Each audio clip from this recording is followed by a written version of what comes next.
Hey guys, welcome back to Music Talk with John.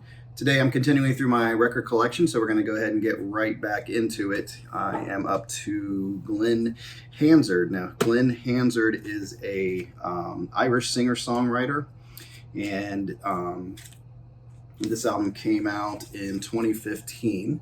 This is sort of a mellow album as compared to another album I have of his that I'm going to show you here. But this is Glen Hansard, Didn't He Ramble, from 2015. And the highlight songs on here for me were Wedding Ring, Wedding ring, wedding ring, little band of gold, and Lowly Deserter. lonely deserter, sing that old song. To me, there's parts of this that sound like, that remind me of, I don't know if it sounds like, but remind me of Cat Stevens. And there's some parts in here because he's acoustic based, not afraid to bring in some electric guitar, but then there's some horns that come in and accent some things.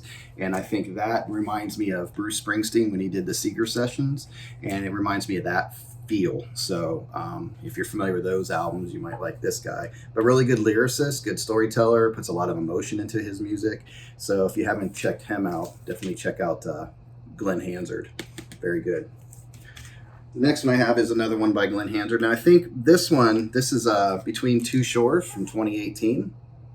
And what he did here, I think, is kind of pumped it up. Like the first song starts right out with like rocking with horns and like a dirty electric guitar. So he goes a little harder. I don't want to say harder because it's still a good rhythm and blues feel, folksy feel. But the lyrics are very good on this one. Again, the emotion that he puts into his music is very good. He's got a couple slower ballads and things like that, but it's definitely a good album as far as if you want to check that out. The two songs on here that stuck out for me are Roll On Slow, which is the first one I told you about that comes in right away, and I think there's horns and everything on that, just comes right out at you. Roll on. And then Moving On is a good one. I'm tired of sitting around and waiting. I'm moving on. So both of these, the other one I just showed you, I believe it's just on regular old. I keep forgetting to show you guys my vinyl, right? You guys are here for vinyl. I need to get this into a better slipcover. I still have it in the paper, so that's a no-no. But it is on black vinyl. It's nothing fancy there, but there's a picture of Glen, and it has the lyrics on the back and credits and things like that. So that's the first one that I showed you. Back it up here. So that was the first one. And then the second one, I believe, is pretty much the same case, where it's just black vinyl. You know, didn't do anything fancy. You don't need anything fancy as long as the music's good, right? This one has definitely a better sleeve. It has the poly in there. It's protected, black vinyl. And I think there's an insert here. Let me see. Yeah, nice cool little insert there. Oh, it opens up too. So there's your front and the back. I don't know who that is. Not sure who that is.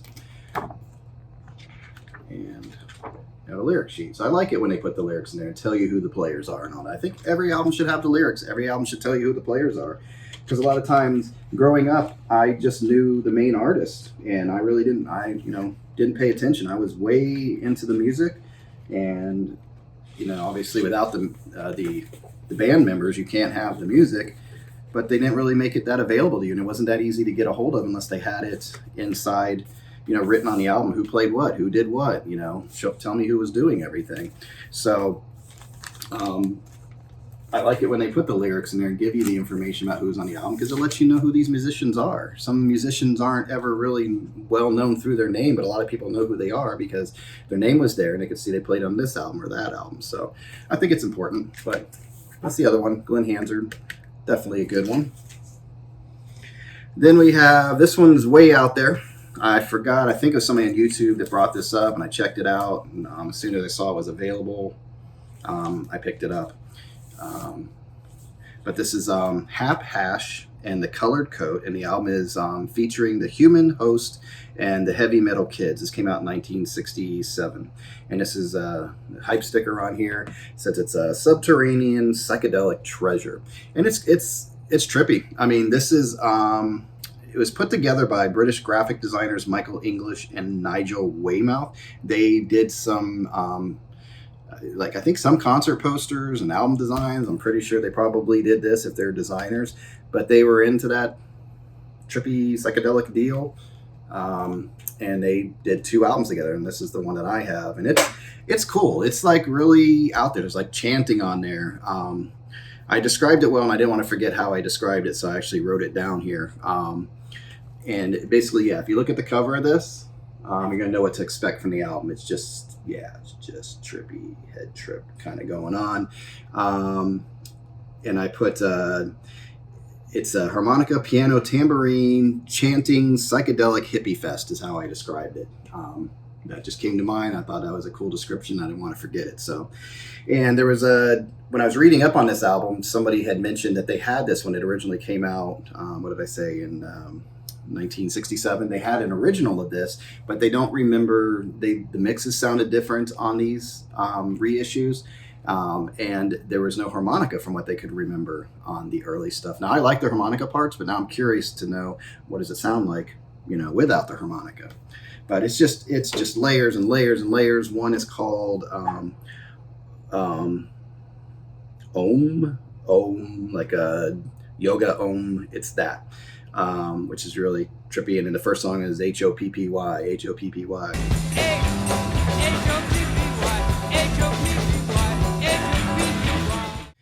It's just trippy. It's cool. It's a fun one to put on and enjoy. And I think the second side, Empires of the Sun takes up the whole second side. So it's right there. If you like your Pink Floyd and early Pink Floyd and stuff like that, I think you'd enjoy this. There it is on black vinyl. So definitely cool. So that's Hapshash and the Colored Coat. It's those boys. So very cool. I'm glad I find these little treasures that I can enjoy, and I normally wouldn't have picked up when I was younger that I'm getting into now. All right, next one here. You've probably heard of him before. Let me get him in order here a little bit. I'm not sure which one came first. Which came first? Concert for Bangladesh or All Things Must Pass? Somebody out there is raising their hand and telling me. But what's funny is I had this Bangladesh in here, and this is one of the first things I picked up at like a yard sale when I first started collecting vinyl again. And I keep a spreadsheet of all my music, so I know what I have and what condition it's in and all that. And this wasn't in there, and I almost passed it up. I'm like, I'm on George Harrison, and I have this. So this is a Concert for Bangladesh. Cool little box set. It's in good shape. I've seen some of these in really, really bad shape. And from what I remember, it probably needs a good cleaning. I wasn't exactly cleaning them that well in the beginning. But I probably need to clean them up and get them into a little bit better sleeves because it's still in the paper sleeves. So it has the child there on each of the albums, and there's one. How many are there? 4. 1, 2, 3. Looks like 3 albums, and there's a booklet, and the booklet's in good shape. Let me keep it in good shape by handling it properly. I'll pull that in there. But everything was pretty well kept. I don't know if they played. It's got a little bit of wear right there, but not bad. But it has the full booklet, and the booklet, like I said, is actually well maintained. And you have everybody. Ravi Shankar is on here. Billy Preston's on here. Hey, George Harrison's on here. Leon Russell. Clapton shows up. Carl Radell. Oh, man. Why do I keep butchering his name? On bass, and he was like the Derek and the Dominoes bass player. Played with George on All Things Must Pass, and he was just a great bass player. And Clapton's first album too. Who else is on here? Bob Dylan looks like showed up. There's Ringo. So all-star cast there. And like I said, this was kept in very good shape. I'm not going to show you everything because I don't want to mess it up too much. But it has pictures and all that. But really, really well kept. If this is an original, kudos to kept it because, man, they kept it in really nice shape.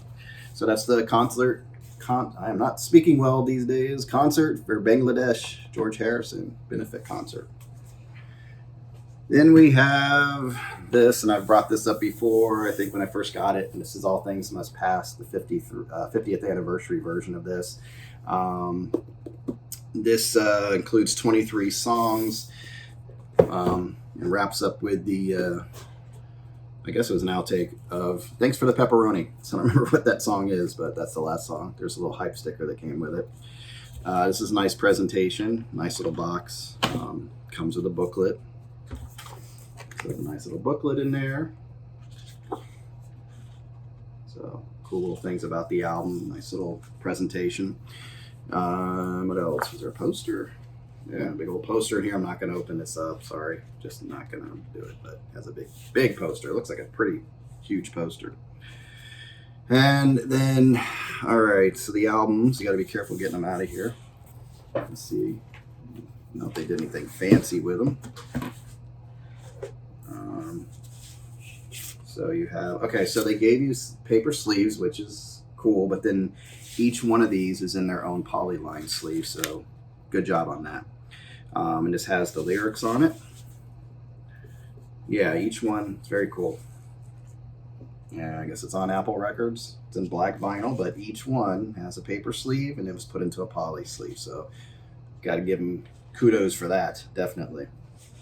So the big ones on this for me, actually, what can't you say about this album? I mean, really, My Sweet Lord is on here. All Things Must Pass, the title track. I like Wah Wah.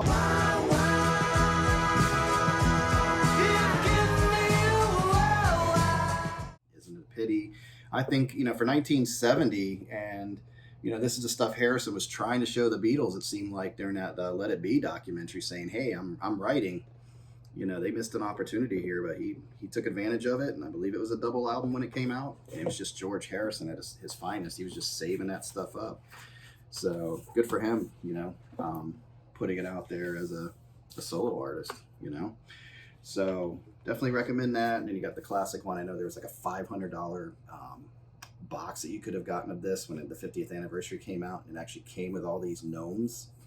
So there's a lot of cool stuff, and $500. And I don't think I need gnomes that bad, but kind of jealous of the people that got it, because in a way I want the gnomes. So anyway, that's George Harrison, All Things Must Pass, and that's the 50th anniversary.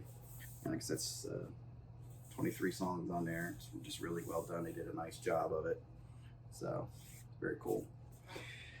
Then we're going to change it up a little bit. Oh no, I got one more George Harrison. This is the album that I liked and didn't realize George Harrison was a Beatle at the time, believe it or not. I knew who the Beatles were, but I didn't really know who the people were when I was a kid. In the 80s, I just didn't pay attention until later. And then I was like, oh, cool. So love this album. This came out in 87. I probably appreciate it more now. I got my mind set on You came out. That cover came out, and I love that song, so I bought the album. I always liked When We Was Fab, and what was the other one? Mind Set on You, When We Was Fab, and This Is Love were the three singles, and the highlights were pretty much those songs for me. But Cloud 9 and That's What It Takes. And now it begins to shine. This is right there. I think Jeff Lynne produced it. So Jeff Lynne right there is like Traveling Wilburys time. Roy Orbison, his solo stuff. And Jeff Lynne also, I think, did Into the Great Wide Open, Tom Petty. So this is around that era. So a lot of these albums had connections with Mystery Girl, Cloud 9. Into the Great Wide Open had that Jeff Lynne sound to it. It was his 11th studio album, and it was the last solo album. I think there's Traveling Wilburys. Okay, so Traveling Wilburys had 1 and 3. There was never a 2. So if you find Traveling Wilburys 1 and 3, don't look for a 2, because it never existed. That was George Harrison's humor. And if you see his videos for the 3 songs, the 3 videos that came out for this, you'll see his humor in there. He was a big Monty Python guy. But anyway, I think Traveling Wilburys 3 came out after this, but this was actually his last studio album as a solo artist before he passed away. And then Brain, I can't remember. There was one that came out after he passed away, about a year after. So that came out, and the people on this actually, so you have Eric Clapton on here, Jeff Lynne is on here. Well, he produced it, but he plays instruments. Elton John shows up for about 2 or 3 songs, and then Ringo Starr's on here on When We Was Fab, and that's of course all about the Beatles time, and the video's trippy, kind of retro psychedelic Beatles time, and he has little people walking by. You see Elton John walking by. When we was fab.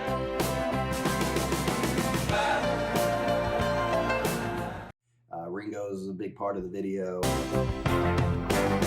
Caresses fleeced you in the morning light. There's a guy that looks like John Lennon. He's kind of blurred, but he's holding a Lennon album. He's walking by. Studied books and art. So, pretty cool video. This is on, I think this is an original, from what I can tell. I had one before this. It was unopened, original. Got it home, you know, been unopened for years. Got it home, opened it, and it was warped. But they were nice enough to take it back, and then I was able to replace it with this one. But it's on black vinyl, and that's these right there. So, George Harrison, Cloud 9, definitely recommend it. Then we have Colin Hay. This came out in 2021. I just don't know what to do with myself. It has 10 covers, and it includes the Beatles, Blind Faith, Del Amitri, Dusty Springfield, the Faces, Gary and the Pacemakers, Glen Campbell, Jimmy Cliff, and the Kinks. And the title track is a Dusty Springfield song. I just don't know what to do with myself. Like a summer rose, it needs the sun and rain. Then there's Waterloo Sunset, Wichita Lineman, which I believe is the Glen Campbell song. Norwegian Wood. He does 2 Beatles on here. I like it. He does a good job with it if you're going to do an acoustic version of a Beatles song. And I guess he just kind of put this together in his basement when he recorded this and gave it to a friend of his, and the friend went back and added all the instruments and things to it. So it's pretty interesting. I would say the highlights of this, definitely I just don't know what to do with myself. He has good vocals and good range, shows his range on there. I do like Across the Universe, the Beatles song is on here like that. And he does a good job with Blind Face, Can't Find My Way Home. I like it. It's and he's got that high voice like Winwood, but I probably prefer the original. You know, a little biased there because I grew up with that one. But I think he does a good job on it. All these songs together make a nice album, make a nice package. And then Many Rivers to Cross is the last one. I'm not sure who did. Is that Jimmy Cliff? Music and sound of Jimmy Cliff on Many Rivers to Cross. And it has a... What does it say? I just don't know what color this record is. Limited edition random color vinyl. Share your vinyl color on Instagram. It's not bad marketing, right? So what color did I get? Nope, I got to get it in some plastic here. I got this funky guy. So that's pretty cool. Not sure which one this is, but nice looking album. So that's what we have there. If you recognize the name or don't, that's the lead singer of Men at Work. Who Can It Be Now and Down Under and all that. That's this guy. And he is not Australian. I believe he's Scottish, Colin Hay. So definitely want to check out Colin Hay 2021. I just don't know what to do with myself. And next one I have here is Heart. Now, true Heart fans, I guess, aren't real thrilled with this because it's more of an 80s sounding album. And I don't know how, somehow I got a hold of the tape, I think. I don't think I had the CD, but I had it on tape. And I probably wouldn't have gotten into the album. It's an album that kind of grew around one song that I liked when I first heard it. And it's actually the title track, Bad Animals. This came out in 1987, and it's had the big hit for them alone. Kind of got them back on the charts and moving again. Who Will You Run To? There's the Girl. And I Want You So Bad were all releases. Alone was the big one that played like crazy. But the song on this, Bad Animals, this is where they got in their big hair and the 80s look, and they changed their whole thing. I just like it. It has a soft point to it, but it has like this, Ann Wilson's voice is just screaming in it. I love it.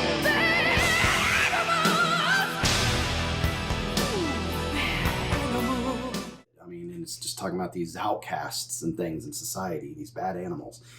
So that brought me in, and then slowly, it's catchy 80s music. They all have good hooks. I'd say that every song has a good melody, but if you're not into an 80s sound, you're probably not going to dig this heart. But definitely check out the song Bad Animals. I like that one. This is the only album I have by them, and there's earlier stuff that I'm sure is really good that I need to listen to again. So just finding the time to listen to all this music.